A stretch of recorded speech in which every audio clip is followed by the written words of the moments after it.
Hello, welcome back to Aquarock. Today we are going to talk about the choice of camera that I use for underwater recording, and I'll explain a bit of the logic of why I use that, how I use it, what I combine it with. This should hopefully help those people who are starting in underwater videography.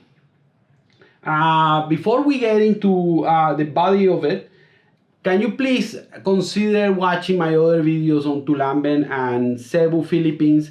That will show you samples of the work and how, what the final output looks like. And also please consider subscribing to the channel if you like what I'm doing. So yeah, I chose a Panasonic GH5 Mark II. Some people use a similar camera, Panasonic GH5 S, that is for sensitivity because it performs better in low light circumstances, which is what you always have underwater. In underwater, you are always struggling to get more light. So yeah, people like the S because of that. I personally using the GH5 Mark II. I don't have any problems with light. I don't see any instances where the footage gets noisy with the lack of light. Of course, I carry two big lights, but that's gonna be the subject of a different episode. But right now we are talking about this bad boy here. So yeah, I find the Panasonic really easy to use, very friendly. It's got a button that I abuse. It's this white balance button here that allows you to keep capturing the underwater white balance, and that's so crucial. You may want to watch one or two of the behind the mask videos on that. I'll link them in the description as well. So yeah, this camera is super easy to use. It's a micro four thirds system, which means that the lenses are smaller and cheaper than full frame cameras. You can always go with a full-blown full frame. Some people ask me why I don't do that, etc. There's no special reason. I mean, the reason is this camera is really quite good enough for what I do. I am right now recording on a Sony A7S III, but I don't have an underwater housing for it. I will probably be testing that next. But truly, this machine here should get you there unless you are really filming for National Geographic or something like that. But it will definitely give you beautiful looking, cinematic looking footage underwater. So the other consideration here is what lenses to use with this camera. So I carry three. Long story short, I've settled for three lenses and I'm gonna walk you through that. So I've got a Panasonic LUMIX 818 millimeter lens here. Maybe that will focus. And I have a 60 millimeter Olympus lens that is for macro shots. So this one is the one to capture the little things, and this one is the one that you want to have when you see the whale shark. So I carry those two. The problem here is that when you are using this, you have a subject that is going to be this size. When you are using this, you need subjects to be bigger than that size. So if you go for the nudibranch lens, you have wonderful nudies and all of your shrimp and your crabs will look great. Then you get the whale shark and your lens is already in the camera, cannot swap them underwater, you are committed. So that's what bothers people about the whole thing about choosing one or the other, because once you're in the dive, it's too late to change. When you get that beautiful whale shark and you are committed to this one, that doesn't make me happy for sure. But so there is something in the middle that is a nice solution for the whole dilemma of what lens should I really be carrying. So this is what the photographers call the walkabout lens. It's a 1235 in a micro four thirds. Remember, this is not this is similar to what you would see on a 2470 on a full frame camera, or a little bit less than that. So it's got a good amount of zoom to 35 millimeters that allows you to take smaller subjects with a minimum focus distance of 25 centimeters, or just under a foot, about 10 inches. So that also will cover the wide end with the 12 millimeter at the back, and I find that's good enough. Obviously, you're not gonna get a shot of the entire whale shark in this lens if you come close to the whale shark, but it gives you enough flexibility within the same dive and without having a lot of regrets of, oh, I didn't take this or I didn't take that. I mean, if you are going to be shooting like my Tulamben video, link description below, if you're gonna be shooting small stuff, you're gonna have to put the 60 millimeter on your camera. That's why I have it. But if you are just going for a dive and you're not really sure what you're gonna see, and you know, if you get a turtle, all of a sudden you can shoot the turtle with this 12. You go to the back end of the lens, you're shooting on 12 millimeter, you are gonna be fine. It's obviously gonna be a linear shot, not gonna give you any fisheye effect or anything, but you can fit a lot of subjects within that focal length. And if you wanna go to the 35 millimeter, you see a cute, I don't know, a mantis shrimp going around and wants to box you, then your 35 millimeter will just be fine. And yeah, so that is a great combination. So yeah, this is the Panasonic GH5 with a Lumix 818 lens, a 60 millimeter and a 1235 lens. For the three of them, one general comment there is I try to choose the high quality lens. You normally have a version of, on the zoom lenses, you have a lens, a version that is higher f, cheaper, or lower f. So mine are 2.8. So I do have that. I did buy. For me, the trick is to buy them secondhand. I find it quite easy to get lenses secondhand, and I've been lucky enough that I've had both of my lenses for about half of the price.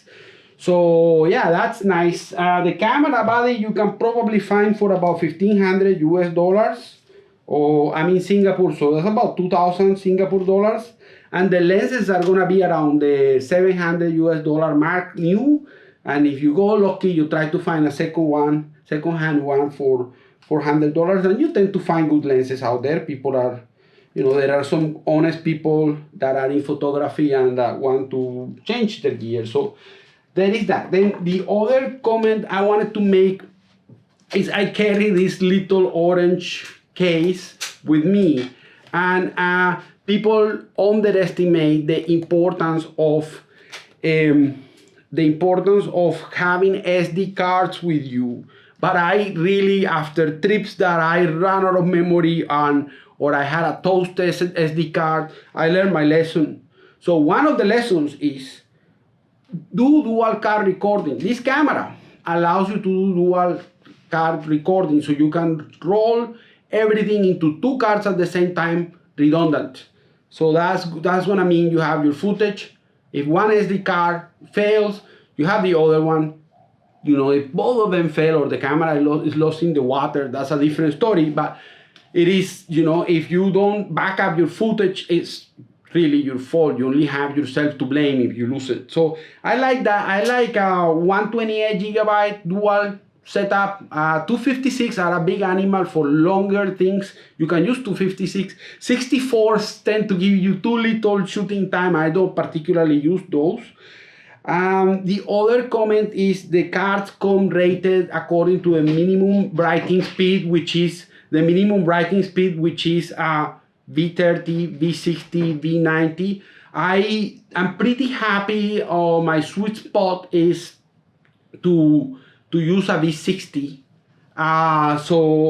If you are shooting on a Sony A7S III and you wanna do a very high frame rates with a very high color resolution and, you know, basically raw footage, you are not gonna be able to do it with a V60. You need a V90. But for the purposes of what we do with the Panasonic, a V60 will be wonderful.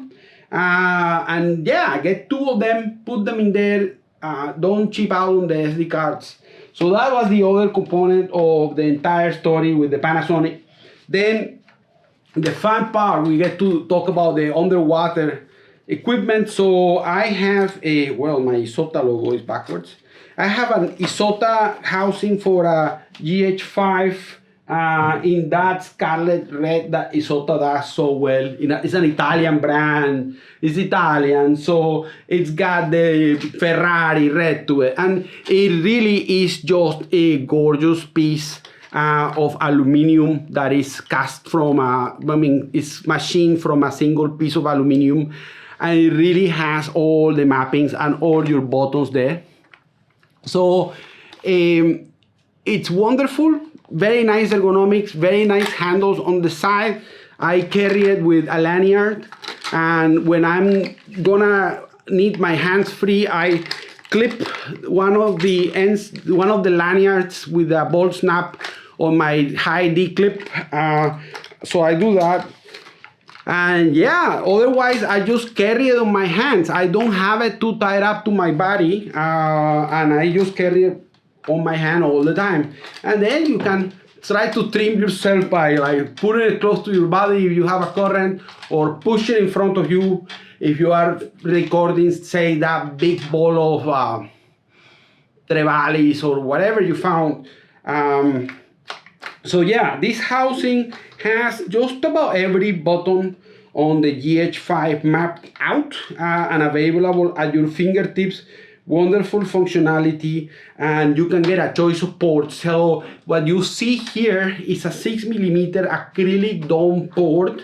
Why acrylic and not glass and all of that? We are gonna make videos about that. Okay, I cannot really tell you everything in one video, but this one is a bit cheaper, and it does a good job. It's an acrylic 6-inch, and it works. And I have it mounted with an extension ring 40mm, because my lens that goes with this, I use this is for the wide angle lens, and I need that distance because the lens is long, so you need this separation. So in the end, you're buying a housing which is going to be expensive. I mean, there is really no way out of it.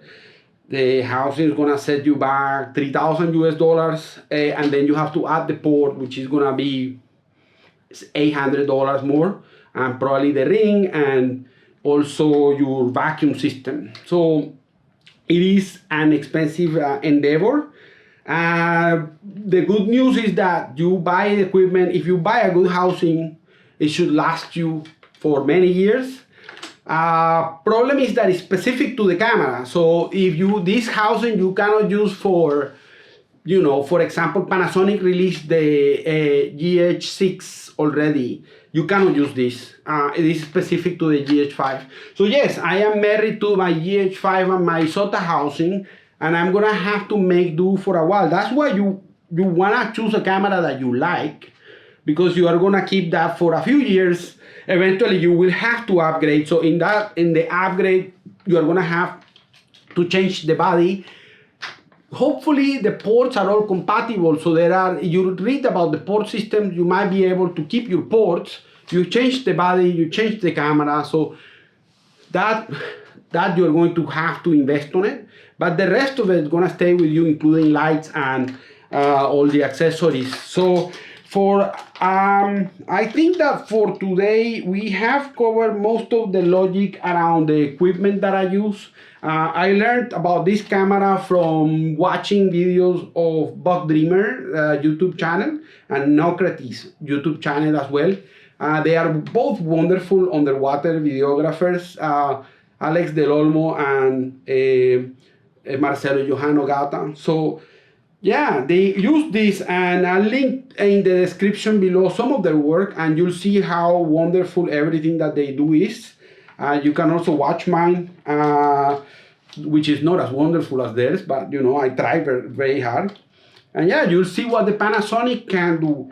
Later, we will go into a video about how does the GoPro 11 compare to your Panasonic GH5 or a Panasonic GH5 in general, and we will see whether you can just forget about all of this, take your GoPro 11 and be happy with it. But that's not gonna be right now. This video, I hope you got the idea of how we set up a camera of choice with a housing.